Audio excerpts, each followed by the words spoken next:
If I look rough, I feel rough. This week's felt really long and the weather has not helped. It's been so cold, hasn't it? Sometimes horses just like to make life so hard. So Stress Ed here is upset because Sienna's in the turnout pen. He knows exactly where she is, but he's been trashing his stable. Oh, it looks fabulous in there. Thanks, mate. She's out in the turnout pen because I thought, it'd be good for her to stretch her legs, have a breather, have a roll of that. She's in there currently. Can you see her little face there?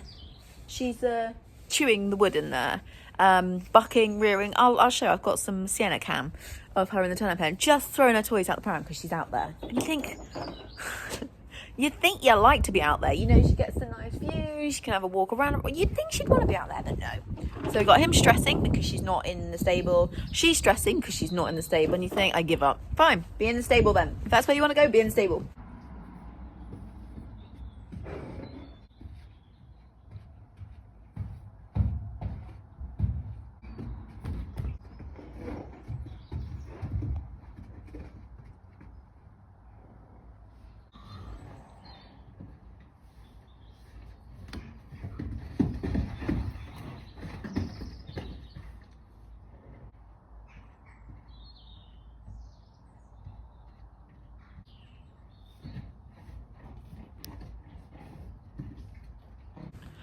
One of Sienna's big problems in life, Coot's pooing in her stable, charming, is that she doesn't think, do you? Don't think first. You just do it straight away. And then afterwards you realise it was not such a good idea. Anyway, just put her back into the yard after our ride. And she went straight for the wheelbarrow here, which has got that lovely rainwater in, mixed in with the poo. Let's be honest, poo and wee. Straight in, put a little straight into it, just went... And I was like, what are you doing? And afterwards she was like, oh, that doesn't taste very nice. You think, I'm not surprised. Gotta use your brain, girl. Think first. She doesn't think. You don't think about anything, do you, Sienna, other than your stomach?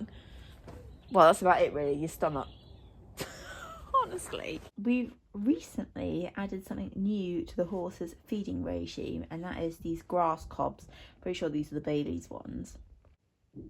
I mainly picked them up for Coop because I was worried he wasn't eating enough, especially with his dodgy teeth.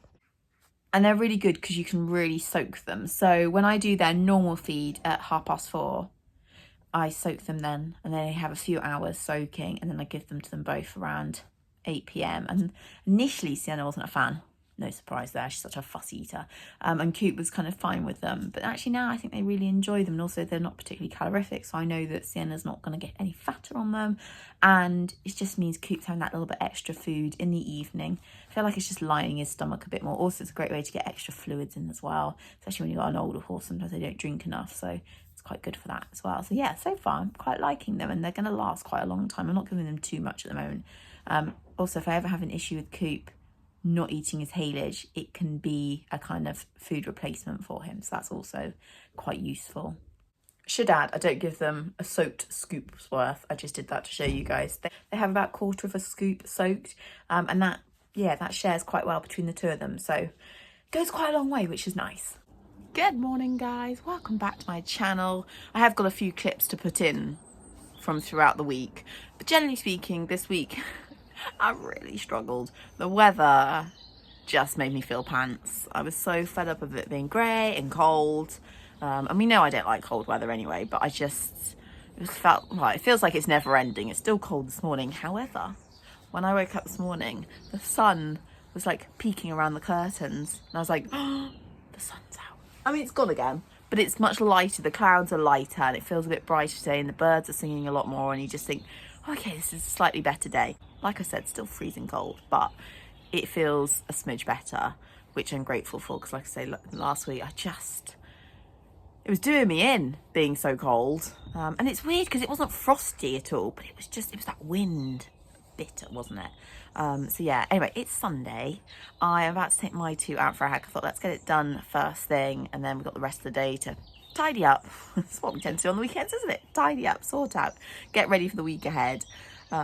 We've been discussing this week with the vet what to do about Sienna and the next steps, which is good because I really want to get on with it. Ideally, actually, I kind of want to get her to a big vet's in March, but it might be a little too soon because there's quite a bit to organise. But just trying to decide what route to take. what to do next. Do we do a bone scan, which is what my vet is suggesting? I'm not a massive fan of bone scans. I've had it done before on a horse, and I didn't feel like I necessarily came away with any great answers for that horse. Might be different with Sienna, but they are very expensive, so I won't be paying for it unless the insurance are going to pay for it, which I'm doubtful on. And I could go straight in and just get her neck x-rayed. The problem is I just don't have endless funds, and I don't want to waste money. And obviously we've already x-rayed lots of Sienna. So we've done her back, we've done her hocks, we've done her stifles. I can't think what else we've done. I mean, when I brought her, I had plenty x-rayed. So I am quite tempted to get her neck x-rayed, I have to say. I mean, there's things I see in her and I think, And then another time she like bends her neck right round, looks really comfortable. And I'm like, okay, maybe not. I don't know. I don't know what to do for the rest. It's just trying not to waste money doing tons to her and still not coming away with an answer. I still could just medicate her SIs again and do that twice, like I've said I've thought about doing, but I don't feel like that's the main problem. So I think I'd just be wasting my money again. I think we'll do it. She'll be great for the first 6-7 weeks, and then she'll just go back downhill again. And my vet did suggest, and honestly my vet has a sixth sense, she really does. I've known her for donkeys of years, and she's always right, always right. Her gut instinct is always spot on.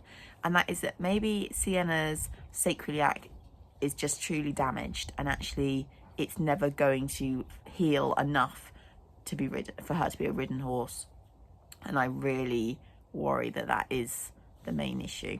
And that whatever she did, maybe as a youngster, maybe when she got cast in the stable, she has done long-term damage to it. And it would kind of make sense why she goes through phases where she looks a bit better and we think, oh no, she's looking good again at the moment. And then she goes through phases where she looks really bad and you think, oh, no, you don't look so great. Because it doesn't take much for her just to upset it again. But that really worries me. But again, I would quite like a definite answer if that is the case. And I know the sacroiliac is a very difficult area to like scan and x-ray and to get a clear picture of exactly what's going on. I think sometimes I had to do an internal to have a look. But either way, I just want a clear answer, as I've said this year. So I just need to decide what I want done and then book it in with a big vet that's got, you know, x-ray machines that which are a little bit more high spec for.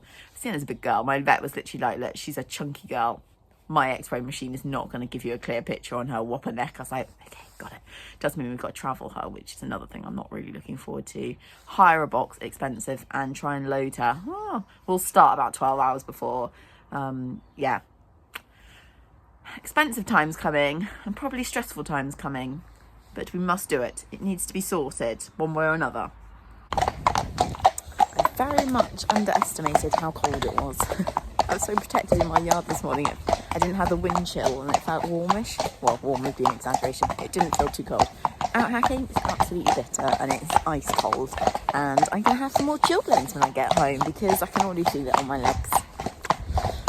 I've got chilblains on my little fingers at the moment, which I can't remember the last time I had chilblains on my little fingers. Love this weather. So much fun. Ways to put a smile on my face, not.